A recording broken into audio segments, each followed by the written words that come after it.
So Q&A Wednesday.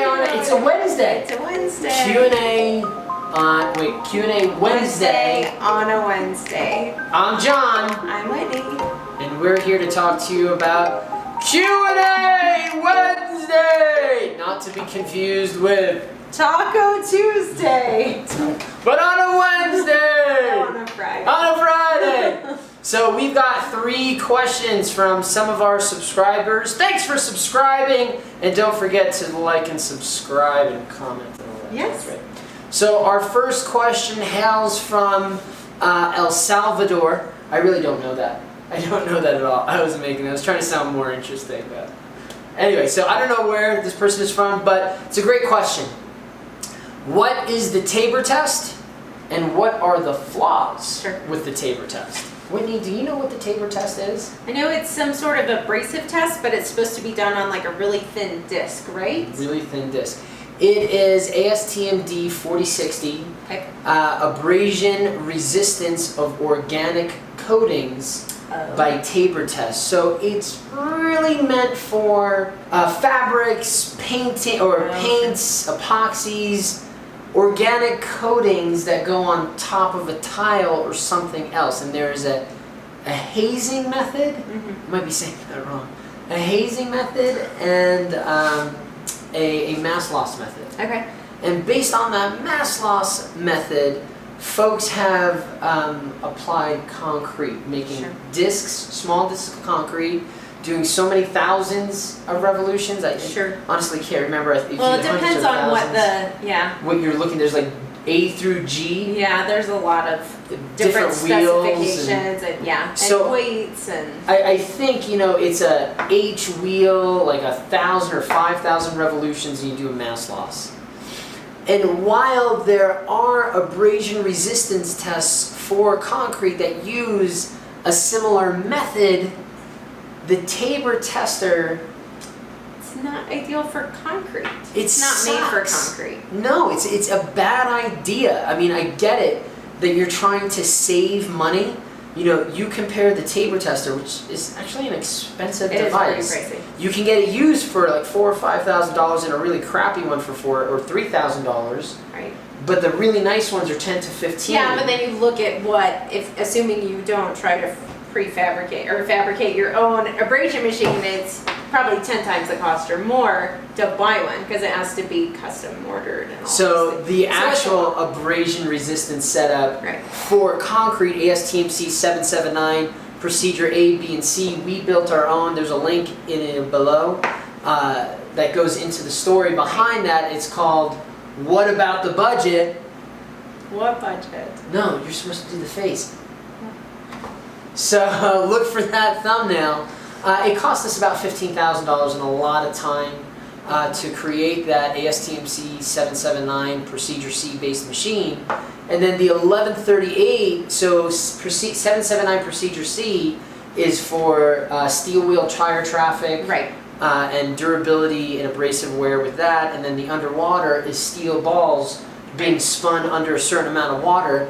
And that one's like long term. Like that one's you gotta do that for what is 72 hours. 72 hours. 36 to 70. 779. It's only 20 minutes per sample. Right. So shorter. It's a lot shorter. It still is. It's a lot though to set up to and what run did the test. Like underwater cost us?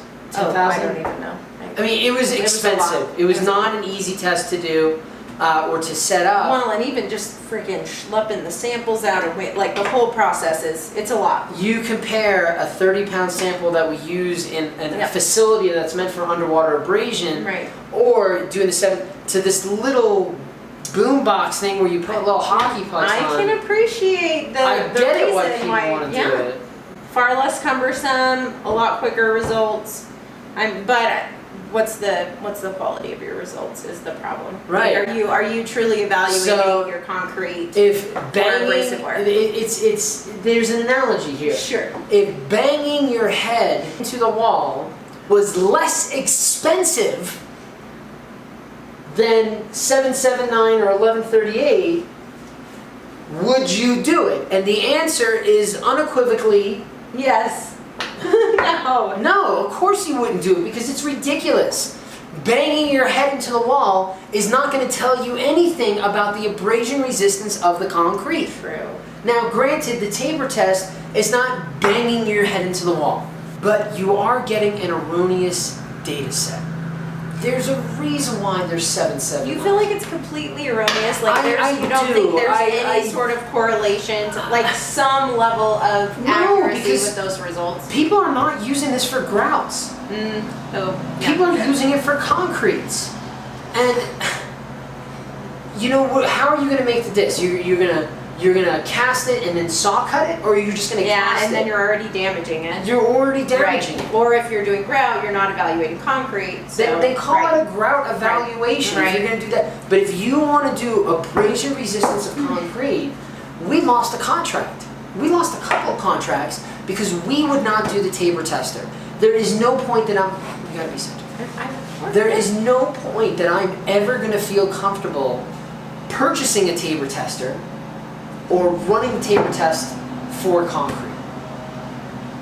It's like banging your head into the wall, and I will not charge my clients for that. Really, you'll just do it pro bono? I cannot be convinced otherwise. Okay, let's move on. Put this to bed because you're starting to upset me.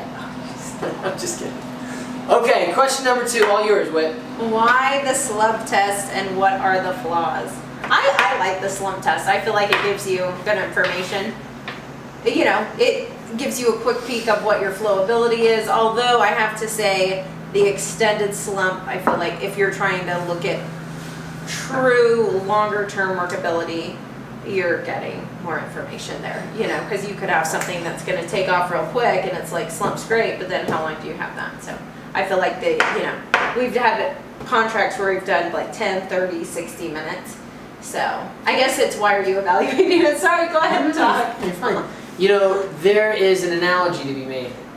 Banging your head against No. the Tapir test? No, more importantly, there's a story Sure. in the slump test. And what Whitney's talking about is the difference between initial slump taken within, I think, 15 minutes per, what is it, ASTMC 143? 143, yep.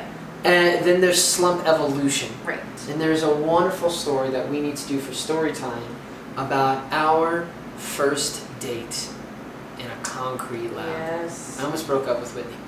It's a great test. It's a great story.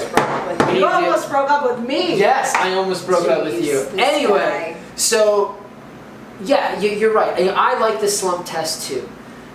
The slump test is the test that we use in the concrete industry. Normally, there are some other tests out there to evaluate the flowability and the workability of the concrete, and that's about it. Right. It's not used to evaluate water cementitious, high range water. It's really on the job site, the ability for great concrete to come down the chute, and that's also how we sell concrete in the industry, or we design it based on a slump range. Whether it's a stiffer mix with a 0 to 2 inch slump, or a flowable mix, or all the way to a flowable or self-consolidating mix with an 8 inch plus or a 22 to 28 inch spread. Right. So, I mean, it really is a great concept, a great tool, especially for where we're making the concrete and testing the concrete. Right.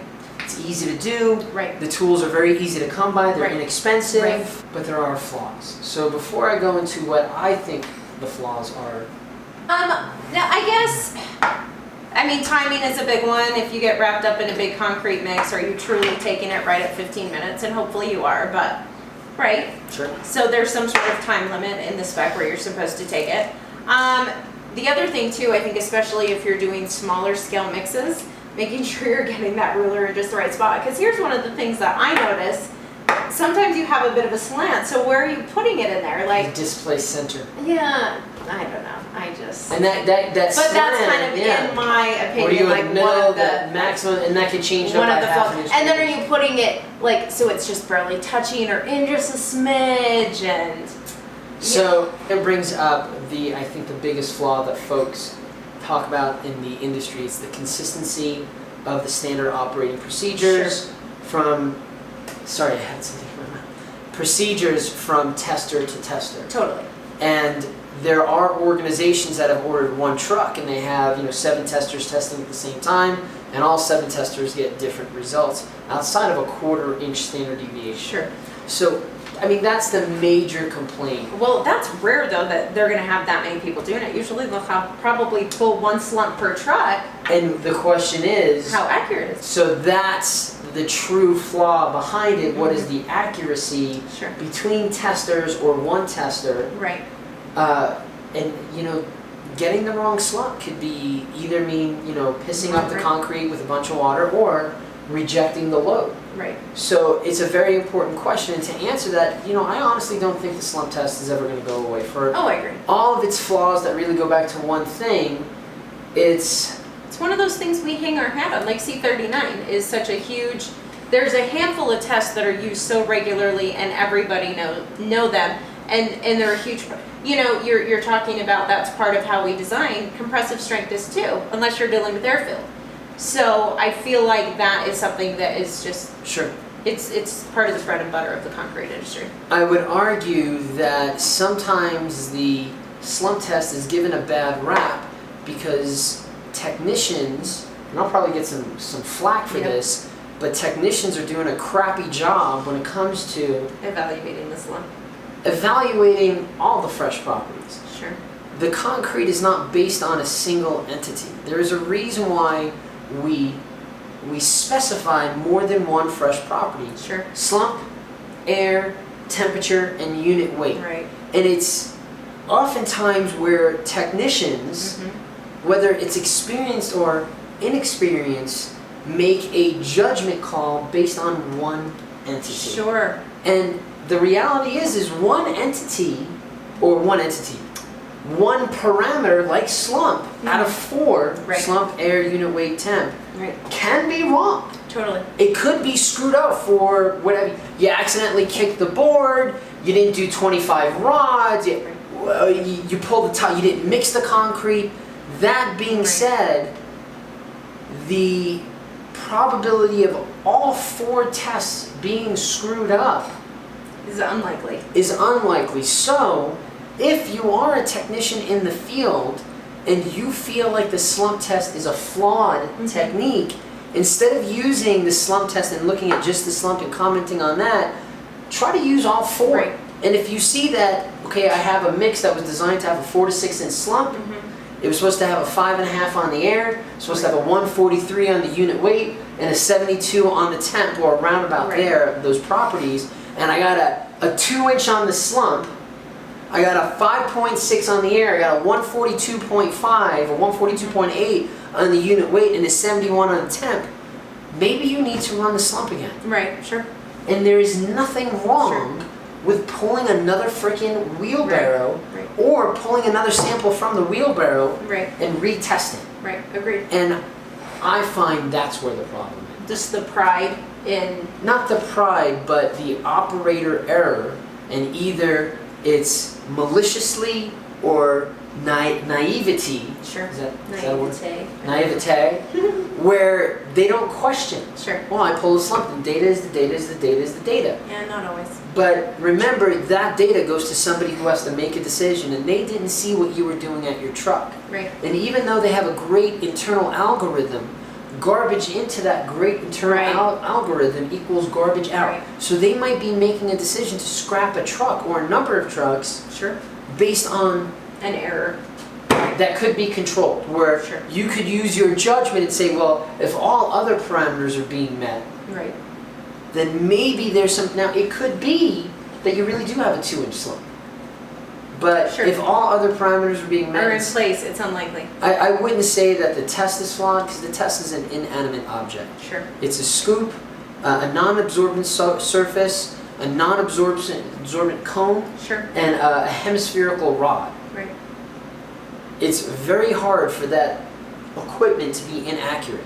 It's normally the operator who's using the equipment who is inaccurate. So it's either your operator stinks at what they do on purpose, or it's just that they're inexperienced or not very good.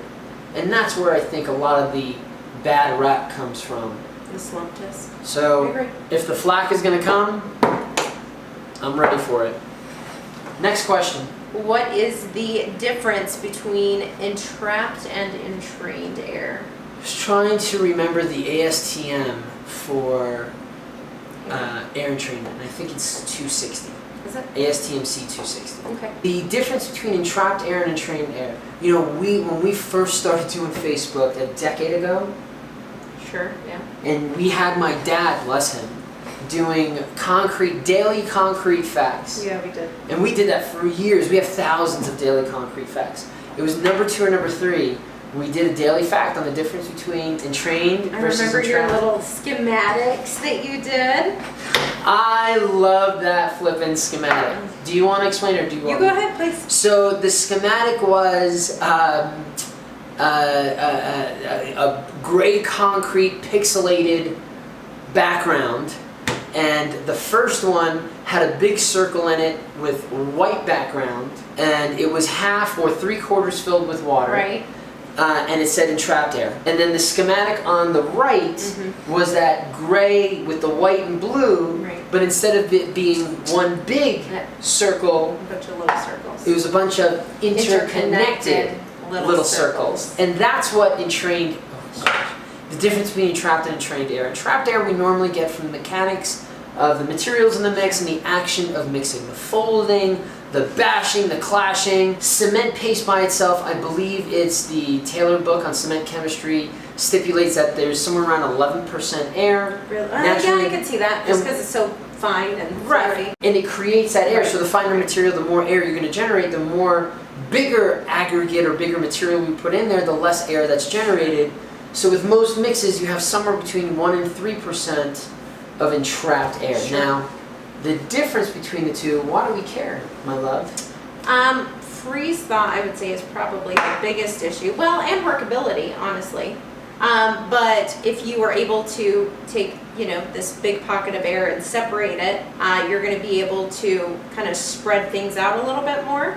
So you are going to be able to have more workability. Also with freeze thaw, you've got little pockets for water to go if it's coming into the concrete.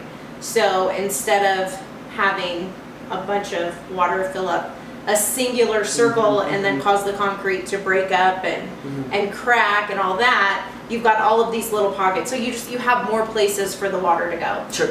And yeah, more locations. There was a wonderful paper written by, oh gosh, what's his name from Cornell? I wanted him to be my my PhD advisor. Kevin. No, Ken Hover. Ken Hover. Ken Hover wrote a wonderful paper back, I think it was in the early 2000s, on why is there air in concrete, part 1 and 2. And if you haven't read it, it reads like Shakespeare. We'll put the comments below. Hanley Wood publication. Sure, okay. What's the concrete construction. Yeah. Fantastic article. And he talks about how, and maybe it wasn't his article, but still a fantastic paper on air entrainment in concrete.